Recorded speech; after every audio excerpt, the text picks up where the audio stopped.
We're gonna go back to reacting to some random person we don't even know. The script was written for the talking about WWE. I'm a little bit sad that it was written against the Spurs because what happened is what happened? OKC in front of everybody's eyes, the champs.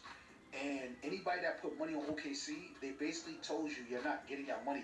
We're gonna give it to the Spurs. So subconsciously, everybody was looking at it like, oh nah, the Spurs is OD nice. But let's be real, it's all about Vegas. Vegas made the call, Spurs move on. But all year long, Vegas has been making a call for the Knicks to win. If you paid attention, they even won the cup. So that was already showing us like, yo, this is the WWE. So whatever script we call is whatever's gonna happen. Just peep how they keep moving Wemby out the paint. I'm talking about he supposed to be in the middle, grabbing the rebound, man. But after he started dominating the flow and started getting all the rebounds, how he was playing good in game 1 and game 2, they pulled the plug on Wemby on the ass. They started putting the ball in Darren Fox's hand, and he turned into Terry Rozier out of nowhere mid-series. That was playing. So salute to the Knicks for winning, but the NBA, I can't respect y'all. No, fuck basketball. I see what type of gimmick y'all running here. These are not real games, bro. You can't tell me a team is up 10, back against the wall, and all of a sudden can't find a bucket. Make that make sense. Nah. The Knicks won, yes, but at the same time, I see what the NBA is up to. This is now the WWE. Scripted sports, bro.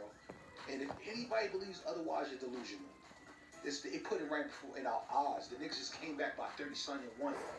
Man, forget y'all, man. Y'all ain't shit. These are NBA players. When the Spurs were playing against OKC, they never had a meltdown like that. So now all of a sudden, OKC has the same defense as the Knicks.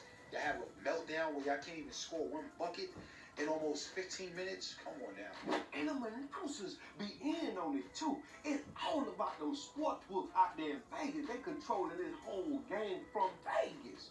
At the half of game 4, they kept saying how nobody has ever came back 29 points in the NBA Finals game. Then boom, everybody ran over there to the kiosks and started dropping their rent money, their condo money, their light bill money on the Spurs in game 4. They thought they were going to pull it out. Then right after halftime, the Spurs got cooked. And the Knicks never looked back.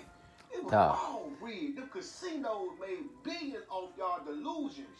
And that's why they allowed the Knicks to close it out last night. It was all a humiliation ritual in New York. And they seen how the fans was egging Wembanyama, how the fans were fighting out there in New York. They ain't want New York to win in New York. They want them to win somewhere else so it'll lessen the blow in the city. The city couldn't control the goddamn New York fans' commitment. The who? Think about what I'm saying.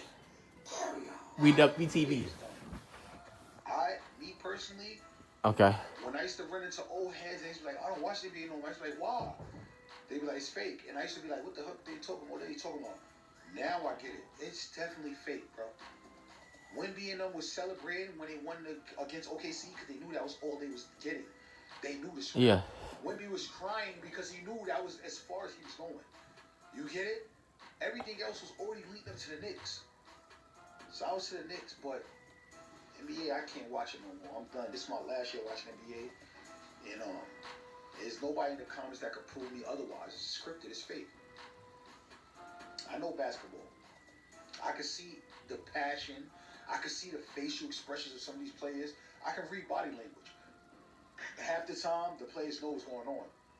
If you watch the game that just happened, all of the players already kind of knew, like, okay, we're not really winning. Okay. But let's have fun. You know, the last game. It's our last game. Knicks players' body language gave it away. Notice how they didn't have nobody scoring on the bench. Like, try to do a reverse psychology. Like, oh, Nino zoned in. I ain't never seen him like that. During the fourth quarter? You know, you into this, boy. So it was like, forget about scoring on the bench. Wemby and them is not playing good. Wemby and them never played good in this series. But when they played against OKC, they played good. But when OKC, nobody played good on OKC when OKC was the champs.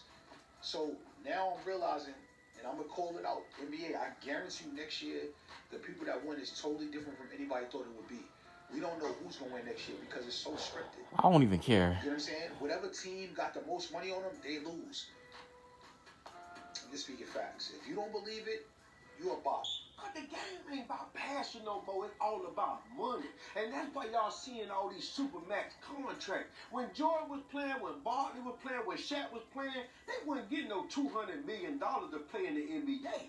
The contract that's in the NBA right now, they funded by Vegas. And in return, you gonna play how we tell you to play, or we gonna cut you. We control the screens. You just a rich puppy. All right, so I'm just going to go ahead and break it down regarding the Knicks. Now, I've never felt more dark, dense energy around a sporting event than this one right now. What the heck? All sports is most definitely Freemason satanic geometry. No, my Also, God. sigil magic, if you know anything about that. No, I don't. To harness and siphon your energy for... Nino, don't whatever start. you Nino, want don't to use it start. for. Nino, don't start. In Don't start. 2024, I dated Stephon Marbury for a little while. And in the middle of a fight, because he came at me with ill intent, you know, he actually had a girlfriend in China and he was cheating on her or whatever, and he was lying to me about it. Nino, what you looking over there for? He kind of broke and mentioned his Masonic ties. Now, in order to every one of these athletes, If he did it, hurt, there's something wrong with him.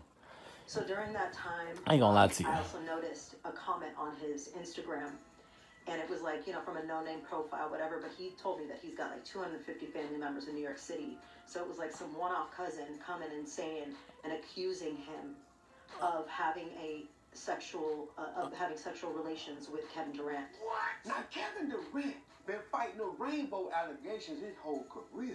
She could be telling the truth. These guys get a whole bunch of money, and that coaching don't be enough for them no more. They want some other shit. You in the locker room undressed for 24/7 with other men.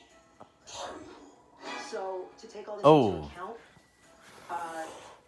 it's a fallacial type of Okay. sport. If you really look at the court when it's laid out, it's two phalluses pointing at the portal in the middle. Okay. So all of this is actually very anti-feminine divine. It's hatred for women, hatred for creation,